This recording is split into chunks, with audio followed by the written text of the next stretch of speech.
Carole Young. Welcome to Community Chest. Community Chest is a show that spotlights nonprofit organizations in the Kingman area. If you're a nonprofit organization, call us at 718-3600. That's 718-3600, and we'll get you on our show.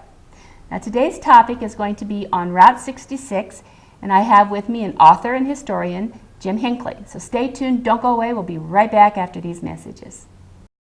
Welcome back to Community Chest. Our show is on Route 66 today, and I have with me Jim Hinckley. Welcome to my show, Jim. Good morning, Carol. Glad to have you. I know you were here once before, and I learned a lot. And Route 66 is a passion of many people in the Kingman area. So tell us a little bit, how did you get involved with Route 66 in the beginning? It's been an integral part of my life for at least the last 50 years. Most all the important things in my life are tied to Route 66.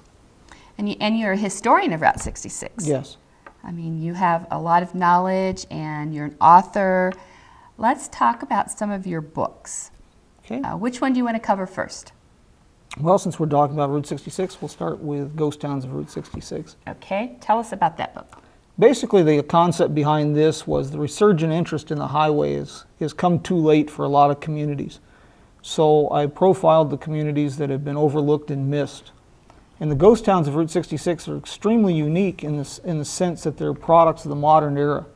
Many of these places have origins that date back 200-300 years, but they didn't become ghost towns till the 1960s and 1970s.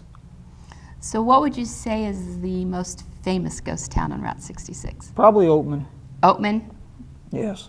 I know I'm from Illinois, and I've been on Route 66 many, many times. Are there any ghost towns in Illinois? Yes. On Route 66? Yes. What would be? Well, you've got Lawndale. You've got quite a few towns down towards the Mississippi River that have faded in prominence. Litchfield is starting to come back up, but it's still quite small. Godley and Braceville were both mining communities that turned the century. The population now is about 90% less than it was at that time. So I imagine those towns are pretty popular. One is gone entirely. Manzanilla doesn't exist at all anymore. It's just a wildlife refuge with that name. Oh, that's a shame. That's a shame. Okay, let's cover your other book, Ghost Towns of the Southwest. On this, I focused on the ghost towns of Arizona and New Mexico. And I tried to do something a little different. Tombstone's mentioned, but I tried to focus on communities that are less well known, like Hillsboro, Kingston, Ruby. Tell us a little bit about Oatman. There may be some people who haven't been to Oatman. What's the ghost of Oatman? Oatman is a caricature. It's what people expect to see in a ghost town. There's very little original in Oatman on the main street, but its popularity is because of the perception and, of course, its association with Route 66. Okay, all right. I hadn't heard of any ghost towns until I had your first book, so it was quite amazing to me that the history of some of these towns. I know since I was young, I went back and forth on Route 66 several times, and I love the scenery and the history of it. The ghost towns, is there anyone in the Southwest that just stands out?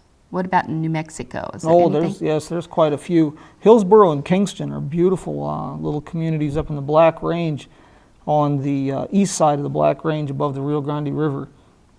Very colorful histories, very scenic ruins, and just real pleasant little mountain communities. So you must have had an interest in ghost towns. Yes. To write these books. Yes. Okay, all right. Backroads of Arizona. Now this probably covers many, many towns. Yes, it's basically weekend getaways, places that people overlook. I always try to focus on the obscure places. Like this would talk about Crown King, Bisbee, places that instead of the Grand Canyon, for example. Okay, all right. I know there's a lot of history in Bisbee. Can you kind of? Well, Bisbee is a delightful community. About 90% of the business district is now listed on the National Register of Historic Places. It's extremely well preserved because it's a living ghost town. It has, still has a population of several thousand, but that's quite a drop from its peak of about 24,000. I know when you talk about ghost towns and you talk about Oatman, the population of Oatman at one time was several thousand. It's really hard to get a read on how big it was because immediately south of Oatman there's a little community called Old Trails that a lot of people figure is part of Oatman. They see it as that. Of course, then Gold Road figures into that. But the population numbers somewhere between 6,000 and 10,000 at one point in that area. How many trips would you say you have taken yourself on Route 66, the whole route? I have no idea. It's been quite a few. It's a passion of yours that you just... We started, the first trip we made west on, and that included Route 66, was 1959. Okay. And then when we moved out here in 1966, it was on Route 66. And then every year for the next 10 years, we went back to visit family, and it was usually involved at least a portion of Route 66. I know the interstates have taken a lot of the traffic off of Route 66, but this still is pretty popular. It's escalating in popularity. I keep expecting it to level or wane in popularity, but it's actually escalating, and dramatically. Interesting. I know we have a lot of different activities in Kingman because of the Route 66.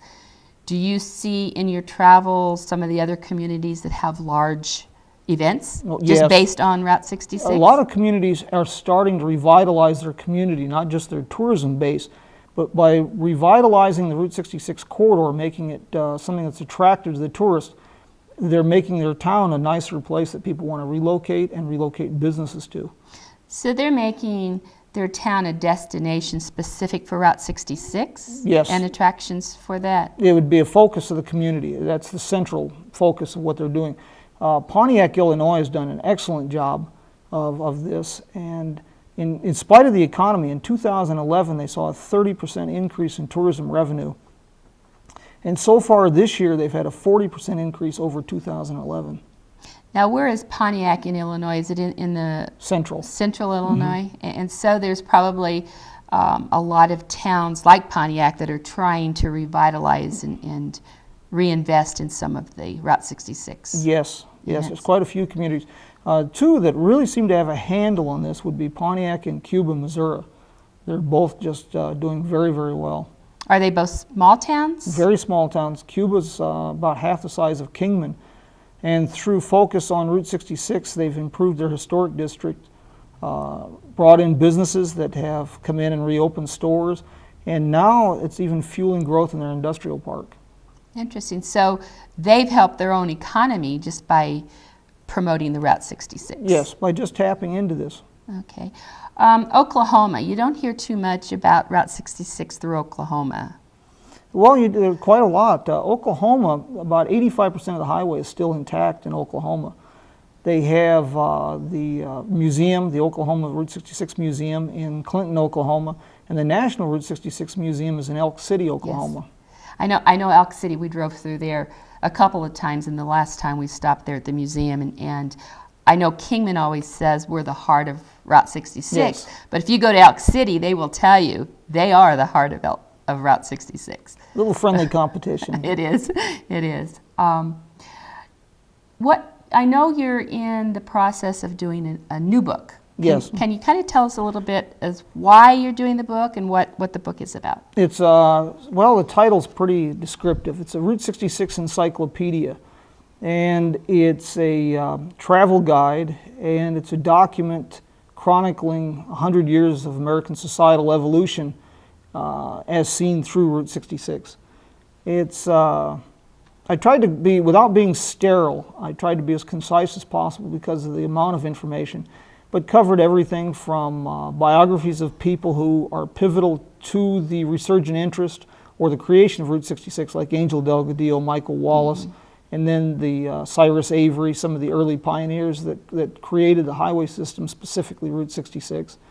The foundational underpinnings of the entire book is I wrote an entry of profiling the history of every community on Route 66, all the alignments, bypassed, ghost towns. Any place that had a post office, I've written a history on it for this book. So I bet that was really interesting. I bet that took a lot of time. How much time did it take to About almost compile this? 2 years. And it was pretty extensive. It's the largest work I've done yet. Tell us about how did you compile it? Did you have assistance from other people in those communities? Or? I did have some assistance. I've gotten to know some folks and some of the historians. Steve Ryder, Joe Sonderman were instrumental. Mike Ward for the historic images. Those three gentlemen have, between them, probably the largest collection of Route 66 related photographs from State Department Transportation Archives and postcard collections. And they were very generous in providing material for this book. I know Route 66 was called the Mother Road, and now it's the Scenic Highway. Mm-hmm. So I know Arizona now has that name. Mm-hmm. We have been able to use the Scenic Highway in Arizona. So any other things on your book, any interesting things that you came about when you were doing your book specific for any of these books? Well, with every book I write, the more it comes out to this, the more I learn, the more I realize how little I know, because I discover so many fascinating things. When I was doing Ghost Towns of Route 66, for example, I didn't have a great deal of information about Indy, New Mexico. And through the encyclopedia, I came across newspaper archives for Glen Rio area. And I learned a great deal about Glen Rio and Indy that I did not know when I wrote the initial Ghost Towns of Route 66. Mm-hmm. I know Route 66 goes from Chicago to Los Angeles. Santa Monica. Santa Monica. Mm-hmm. So are there any really interesting stories of Southern California that... Oh, most definitely. Depending on how gruesome and morbid you'd like to be, Sammy Davis Jr. Had one eye. He lost his eye in an auto accident on Route 66 in California. You have interesting locations like Murray's Dude Ranch was near Apple Valley, California. It was billed as the world's largest Negro dude ranch.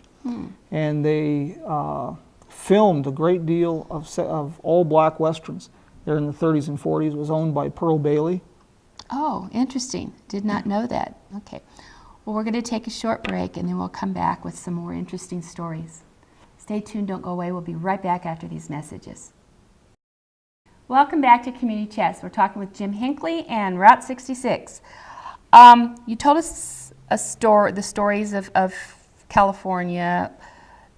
What other stories can you tell us in the area? Let's start with Needles. Well, Needles has an interesting history. There was actually two towns called Needles. One ended up being Topak and the other, of course, being Needles, California.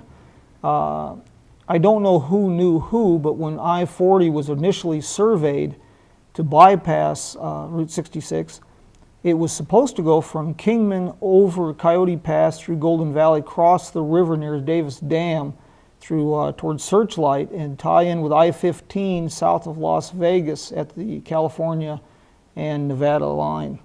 But for some reason, they routed it through Needles, which puts, if you look on a map, it puts a huge loop that's not necessary. Oh, interesting. I know there's some history with the Kingman Airfield. Tell us a little bit about that. Kingman Army Airfield is one of the overlooked chapters along Route 66. After World War II, that was a storage depot for military aircraft. And at one point, it was the largest concentration of military aircraft in the world. From basically where the Holiday Inn, or I should say the old Holiday Inn, which is across the street from the new Holiday Inn, from there all the way out to the airfield, roughly 36 inches apart, there were 3 rows of military aircraft. Interesting, interesting. World War II, I know there's a lot of history of Route 66 with World War II. Yes. The Santa Anita racetrack over towards Pasadena, that was converted during World War II to a Japanese internment camp. You had POW camp at Essex, California, and a small airfield. There was a POW camp in McLean, Texas. Interesting. I didn't know that. A POW camp. Yes. Can you expand on that a little bit, or well, tell us a little bit about what does it look like? What did it look like, and how many prisoners it held? It was basic. The McLean POW camp was for naval personnel, submariners, people of that nature. And the one in Essex, California, was basically for Italian POWs. Okay. Tell us a little bit about, I know when I drive out to Illinois on Route 66, that it seems like we follow the train. Does the train tracks follow Route 66 all the way? Does it kind of spur off? To a certain degree. The Amtrak follows Route 66 from California, of course, through Kingman, to Albuquerque, up through Santa Fe, and then it branches off. The segment of Route 66 through Santa Fe was the pre-37 alignment. Amtrak leaves 66 just this side of Las Vegas, New Mexico. It goes over Raton Pass. Okay. Tell us a little bit about the pre-37 route. The pre-37 loop, especially in New Mexico, from Santa Rosa through Santa Fe to Albuquerque, is probably one of the most overlooked and fascinating segments of Route 66. You have the pure ghost town. I think there's 6 people there, Romeroville, just this side of Las Vegas, New Mexico. The fellow who founded that, the namesake, was a fellow named Don Trinidad Romero, who was the New Mexico representative for the territory of New Mexico to the Congress.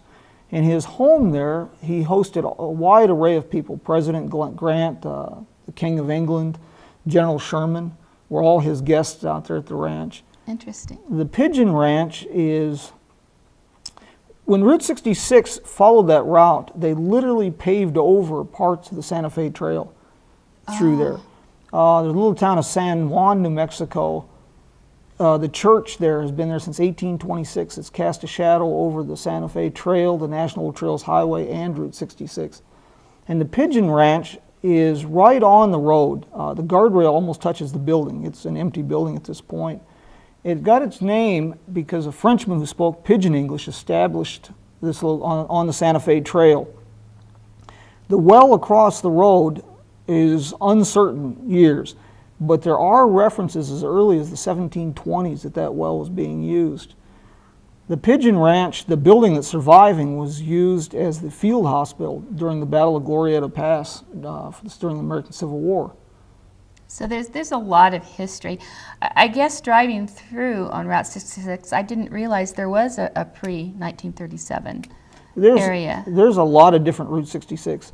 For example, the road through Oatman, that's pre-1953. So you have another Route 66 which goes through Yucca. Mm-hmm. Your earliest alignment of Route 66 from Needles across the desert went up through Goffs, California, and then dropped down to Essex, instead of following what is now I-40 up over South Pass. I know a lot of towns are renovating their portion of Route 66, and I guess the most popular one would be Winslow.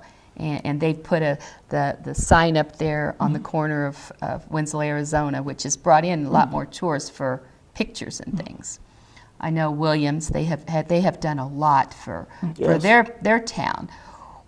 What are some things you think what could Kingman do to actually make it a destination other than just an event once in a while?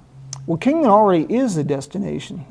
We just haven't harnessed it, if you will. One of the first things I would consider doing here is emulating Williams. They've been very successful. We have extremely wide streets. It would be just as easy to transform Beale and Andy Devine into one-way streets through the historic district. Okay. A couple communities have done a lot with refurbishment of neon signage, using it for lighting parking lots, all kinds of things of this nature. There was, it seems like a couple years ago, there was a group that was going to renovate the neon signs and bring them back. Do you know anything about that? It just died on the vine, yeah. Oh, that's a shame. I know we do have a couple motels that still have neon signs, and see, what are those? Hilltop? The Hilltop and the El Trovador now has refurbished its neon signage. The tower there at the El Trovador was dark for 51 years. Okay. You have a website. Tell us what your website is before we run out of time. I don't want to forget this. It's Route 66 Chronicles. It chronicles, of course, books, my writing, different adventures involved with these items. And it also has links to different communities, historic places on Route 66, and vintage cars, how to keep your vintage cars on the road, where you can get parts, things of that nature. Interesting. Is that also in your encyclopedia book? No, the encyclopedia is just strictly focuses on Route 66. Okay, all right. Do many people call you concerning vintage cars, or do you ever get somebody contact you and say, hey, I'm going to this place, what should I see? I do. I try to meet with people as much as I can. Whenever they get a hold of me, if I can't have any opportunity at all, I try to talk to them, give them directions, and try to assist, make the experience. The international fascination with Route 66 is what's really impressive. There's currently Route 66 associations in 23 countries, and there are now whole tour companies that specialize in Route 66 tours. Tell us a little bit about some of those. I know the Austrians. Yes. Tell us a little bit about that group and how often they come. Well, Dale Butel's company, Route 66 Tours, he has tours in Southeast Asia, different places of the Pacific. The Route 66 tours have become his largest. He was doing 2 tours a year. He's now gone to 3. Next year he's going to add a 4th, which is the Route 66 Golf Tour. How it affects Kingman, perhaps the most interesting, is his spring tour now. Part of the package includes the Route 66 Fun Run. And because of that, his spring 2013 tour is already 30% sold out. Interesting, interesting. You're not just an author, you're also a photographer. Yes. Tell us a little bit about some of the photos that you've taken. Well, Ghost Towns of Route 66 was the first book my wife and I had contributed probably 15 to 20% of the photography. The encyclopedia, with the exception of the historic images, all of the photography will be done by us. We're currently developing a state centennial project for the Powerhouse Visitor Center in conjunction with Josh Noble. Okay, and can you tell us a little bit about any of those pictures that are going to be in it? It's the basic situation is Route 66 in Mojave County. Okay. Now, I know there are some pictures of Route 66 there now. Are they going to be replaced, or is yours in addition to them? We're going to be renovating the upstairs mezzanine. The old Carlos Almer Gallery is going to be moved. Great, great. How long have you been a photographer? I know you've been an author for a while. Photography is something kind of relatively new. I've played with it for a while, but I've never really done much of anything with it until the last few years. Okay. And do you just do Route 66 in your photography, or no, anything.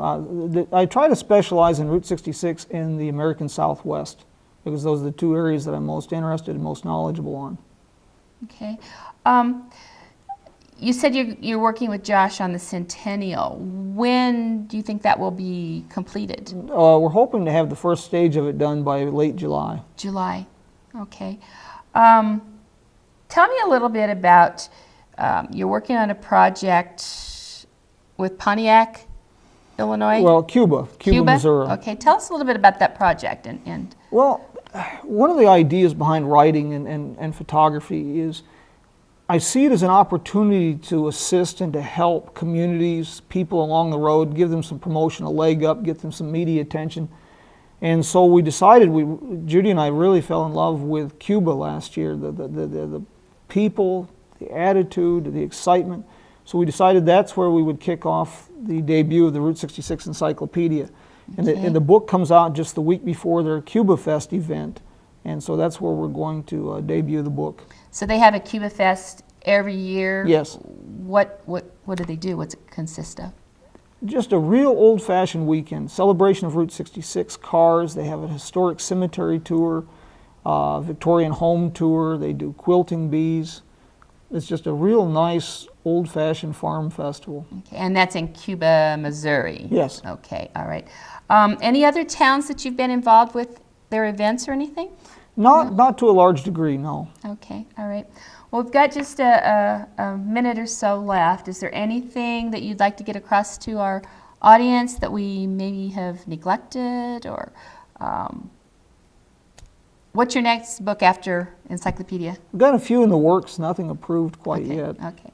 Well, I want to thank you. We ran out of time. Carole. Thank you for being my guest. I enjoyed it. I want to thank my audience on TV 57 Community Chest.